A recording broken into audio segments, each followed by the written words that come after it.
we have to talk about the fact that Spotify is killing the music industry. If you're an artist or a producer, anything in the music industry, this message is for you. I've been making music for almost 20 years. Some people might argue and say, well, if you've made music for 20 years, surely you must have become successful by now. No, there are a lot of musicians out there that are exactly in my position. The music industry doesn't allow everybody to get in there like that. It's run by a mafia, and these mafias are basically the record labels. The record labels will see you as a threat if you are someone who's making a lot of noise on the street. What I mean by a lot of noise on the street is if you're someone who's unsigned and you are potentially, making a lot of sales through iTunes or through your own website, and you've got merch and you're selling a lot of merch and you're selling a lot of tickets to your concerts, to your gigs, record labels see you as a threat because they think he's taking a piece of the pie, and that pie only belongs to the record labels. And there's only 3 big record labels that run the whole industry. One of the biggest ones is Universal.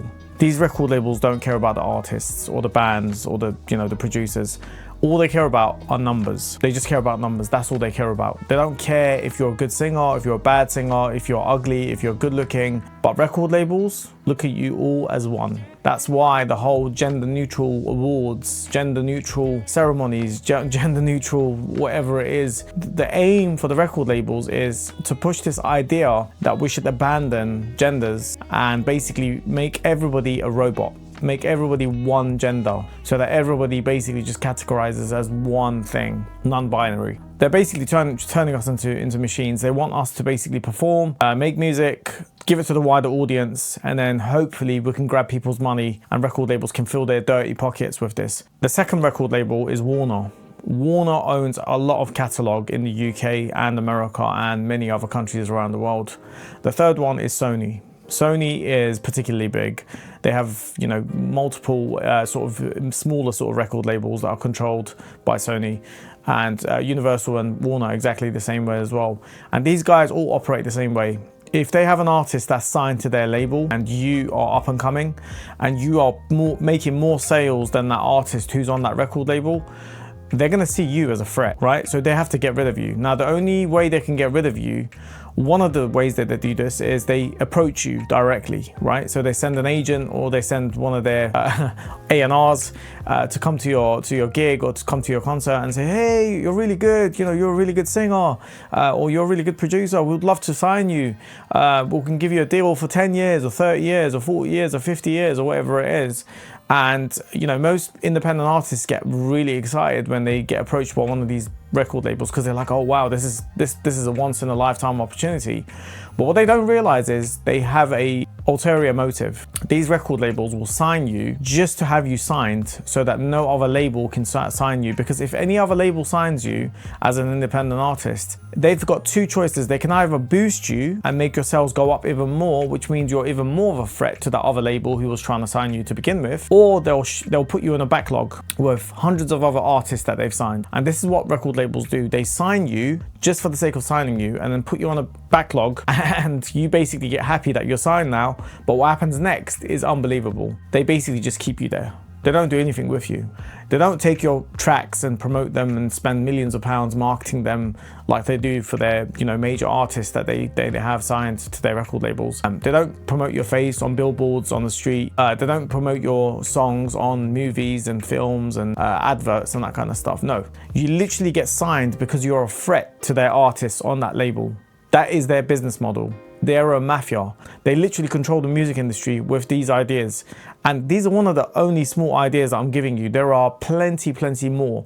I don't want to get into the whole debate of record labels are evil and record labels should not exist. That's a whole other subject for another day. Some artists love them because they're like, well, I wouldn't have been able to go to where I am currently if the record label didn't promote me. I understand that. That's fair. But you also have to remember, a lot of these artists that are in that position to begin with got there by having one of 2 things. You either have rich parents and the money side of things are taken care of, so you've got a place to live, you don't have to pay any rent, you don't have to pay any mortgage, you don't have to pay any bills, you don't have to pay anything. All you have to do is literally full-time music, and that's all you have to do. You just have to do music full-time. And what happens is when you do something for so long, even if you're really bad at it, you start to get really good at it, because when you practice practice makes perfect. That's where the old saying comes from. Practice makes perfect. And so when you start to do something for so long, you start to become good at it. And when record labels recognize you years after years and after years, they go, this person's obviously very dedicated. Let's give them a shot. Let's sign them just for the sake of signing them. Let's invest a couple hundred, maybe 50,000, 100,000 or whatever it is.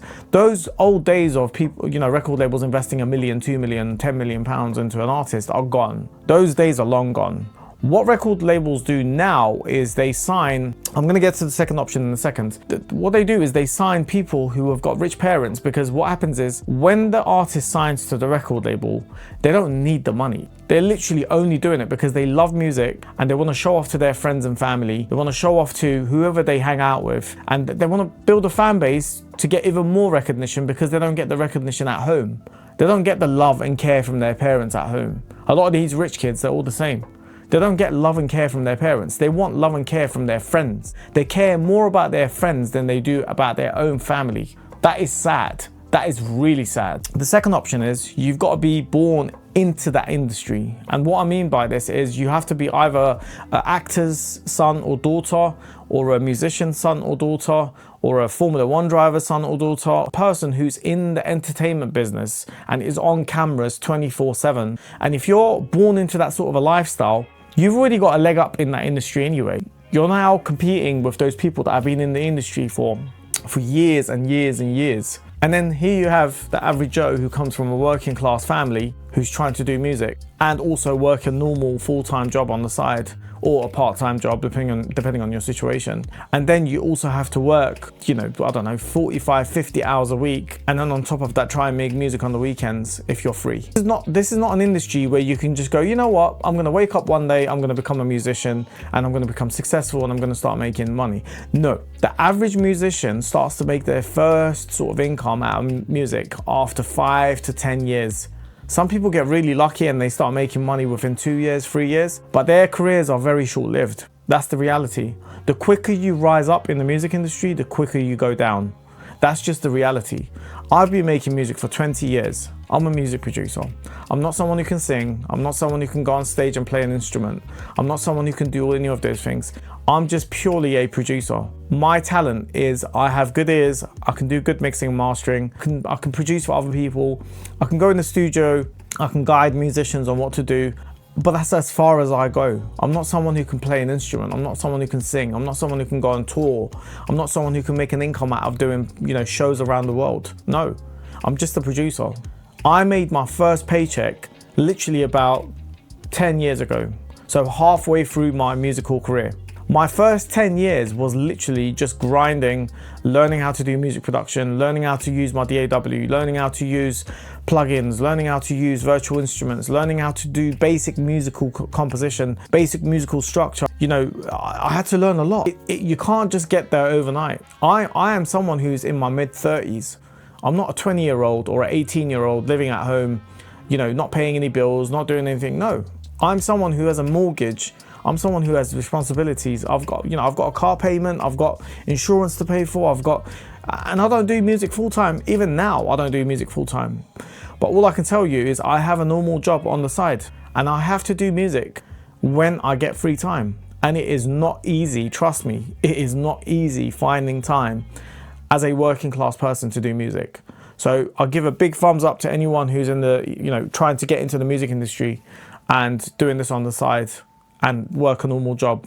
Big thumbs up to you. I'll send my respects to you. Spotify is trying to destroy the industry by introducing AI bands and AI singers. And I'm sure you've seen a couple on the internet. These guys are trying to kill our artistry. We need to stop them. We need to stop putting our tracks on their platforms. We need to stop promoting their platforms. What we're doing as musicians is we're trying to get people to click onto our songs by going on Spotify. Why Spotify? There's hundreds of other platforms where we can direct people to go to. Yes, Spotify has marketed themselves really well, and a lot of people know them.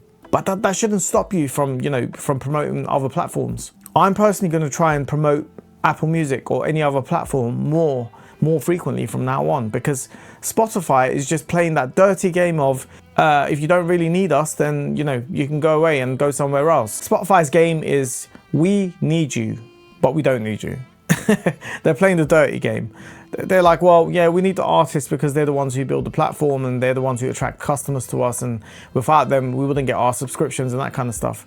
Trust me, the moment AI becomes really advanced and you can't tell the difference between AI music and normal human music, we are screwed. Artists and producers, we are screwed. No one is going to be able to make any money from this. The only way you're going to make money is by getting a loyal fan base to come to your concert, to come to your shows, to come to your gigs and do some live performances. And hopefully, fingers crossed, you sell some tickets and, you know, you get some tips, or you sell some merch, or you sell some CDs or USB sticks or vinyl, whatever it is. Streams are not going to pay your bills. I'm being honest with you. Spotify pays 0.0003 something per play. You need to get 1 million streams to get paid roughly around £2,000 in the UK. In the US, it's probably about $3,000, $3,200 or whatever it is. That's 1 million plays. That's a lot of plays. Not everybody can get 1 million plays. There are a lot of musicians out there that have been making music for decades, and only a few of their tracks have maybe got 1 million to 2 million streams. Everyone who's just starting off within the first 1 to 5 years, I very much doubt you've got, you know, millions of streams on your songs. You'd be lucky if you've got a couple thousand. I look at a lot of people's profiles on Spotify sometimes, and there's a lot of YouTubers out there who have millions of, you know, followers on YouTube, and they're promoting music and they're telling people how to make a music career, and they're telling people how to use all these plugins and all these softwares, all these hardware. Where did they get the money from? I look at their Spotify profiles, they've got like 20 listeners a month, 50 listeners a month, 100 listeners a month. Where the hell do they get the money from to buy all that equipment? Yes, YouTube pays well. You know, if you can hit the right numbers and hit the right target, you can, you know, for 1 million views, you can probably get about £2,500, £3,000 per rate or whatever it is. But ultimately, where the hell do they get all this money from to buy speakers worth, you know, £25,000, £30,000, and then you've got microphones that are worth like £10,000, £20,000. Then I'm not even including all the software that comes along with that. That's tens of thousands of pounds. It's literally, you're looking upwards of 200 grand, 300 grand for all that equipment in that studio. The only thing that can pop to my mind right now is they have rich parents. There is no way that these people are making music and I've got 20 listeners or a month on Spotify, and they're making that sort of money to buy all that equipment. The music industry is warped. Don't buy into that whole scam. If you're a working class person, watch this video and know that there are people out there like you who work a normal job and are trying to crack the industry and working really hard to make it. We don't all have rich parents. We don't all have millions of pounds in our bank account, and we don't go around the world doing tours. Literally type in your favorite artist name on Google and you'll see their parents and you'll see what they've done and how much money they have. Just type it into Google. Just type your favorite artist name in. One of the biggest artists in the world. Just type them into Google and you'll see a lot of them come from rich families. There is hardly any working class people that have gone into the music industry and made a sustainable career for themselves. Yes, there are maybe 1 or 2% who have made it and they've become successful. That's a very small percentage though. Out of millions of musicians, only 1 to 2% are becoming successful. That's very sad. There's a lot of trust fund babies, there's a lot of Nepo babies, people that have gone into the industry because of their parents. That's sad. How sad of a world is that? Anyway, tell me what you think about this video in the comment section. Make sure you subscribe to my channel because I am trying to grow.